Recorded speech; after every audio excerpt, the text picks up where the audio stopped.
우리 좋으신 주님의 평화와 은총이 여러분 모두와 함께 하시기를 빕니다. 지난주 우리는 예수께서 두로와 시돈을 거쳐 이방의 땅을 지나시며 그곳에 생명의 복음을 전하신 것을 함께 읽었습니다.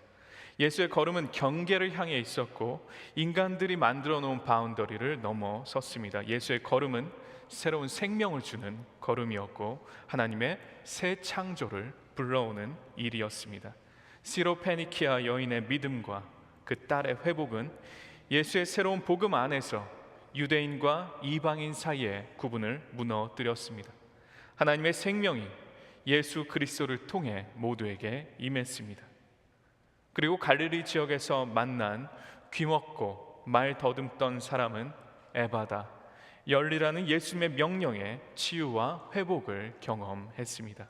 그리고 이 기적은 이사야서 35장에서 이야기하고 있는 바로 그 때로 우리를 인도합니다.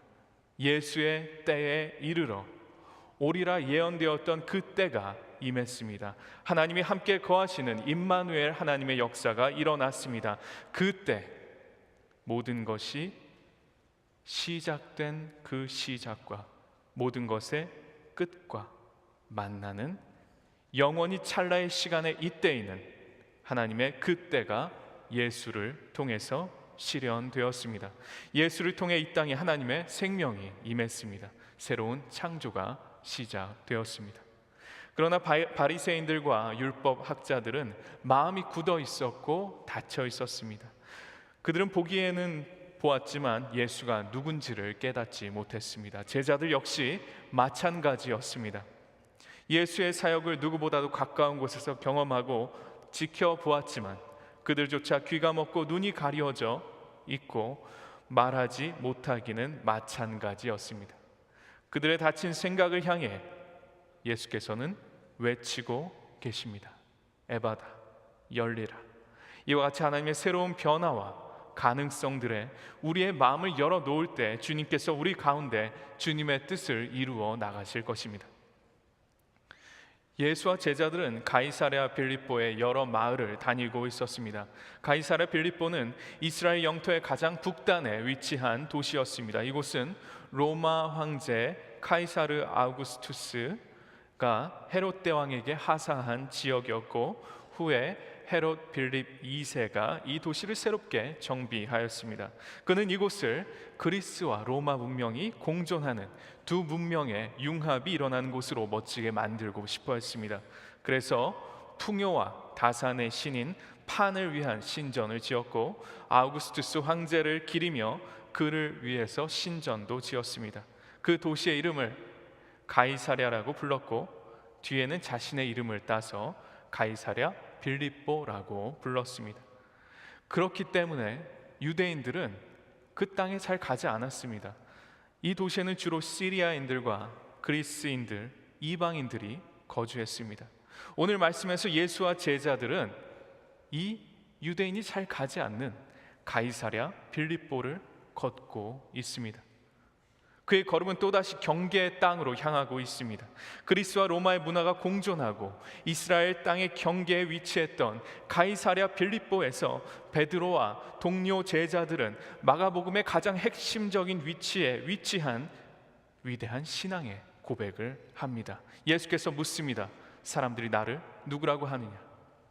당시 사람들이 예수를 선지자 중에 하나로 생각하고 있었습니다. 예수께서 재차 제자들에게 묻습니다. 너희는 나를 누구라 하느냐? 베드로가 대답합니다. 선생님은 그리스도이십니다. 여러분, 예수께서 제자들에게 물으신 이 질문은 우리의 신앙생활에서 가장 중요한 질문 중에 하나입니다. 그리스도인으로서 마지막 순간까지 이 질문을 스스로에게 물어야 합니다. 그리고 끊임없이 삶 가운데서 답해 나가야 하는 질문입니다. 여러분에게 예수 그리스도는 누구이십니까?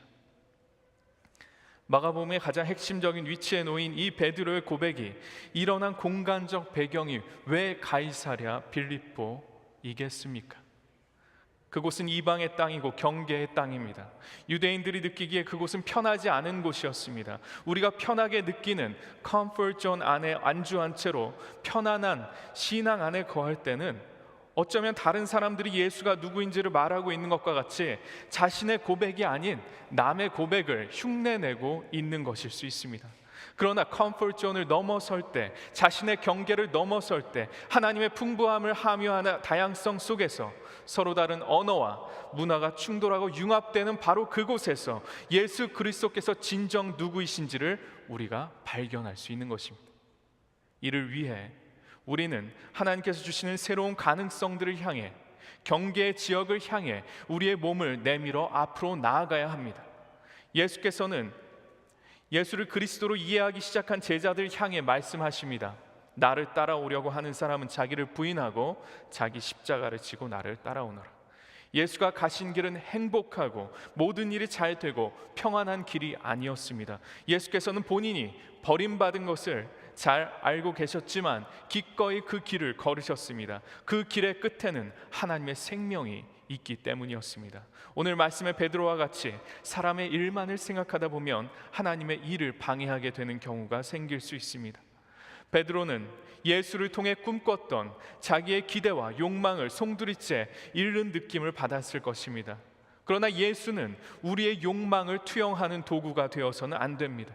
성경이 오늘 말씀하고 있듯이 음란하고 죄가 많은 세상에서는 자신의 욕망을 이루는 것이 자신의 신이 되어버립니다.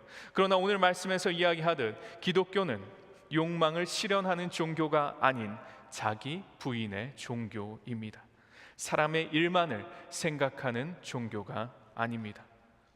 여러분, 우리는 이 시간 인종과 문화와 언어의 다양성이 풍부한 이 파사데나 장로교회의 교인으로서 하나의 교회로 그리스도의 한 몸으로 이 자리에 함께 하고 있습니다. 예수께서 경계의 땅을 걸으셨던 그 걸음을 기억하시기 바랍니다. 하나님께서 주시는 새로움과 가능성들이 공존하는 그 경계의 땅에서 끊임없이 예수가 누구인지를 스스로에게 물으시기 바랍니다. 그 걸음이 비록 힘들고 어렵더라도 그 끝에는 하나님의 생명이 있음을 잊지 마십시오. 눈과 귀와 생각과 말과 행동이 하나님 앞에 열려 있어 사람의 일만을 생각하는 것이 아닌 하나님의 일을 생각하고 실현해가는 여러분이 되시기를 축원합니다. 아멘.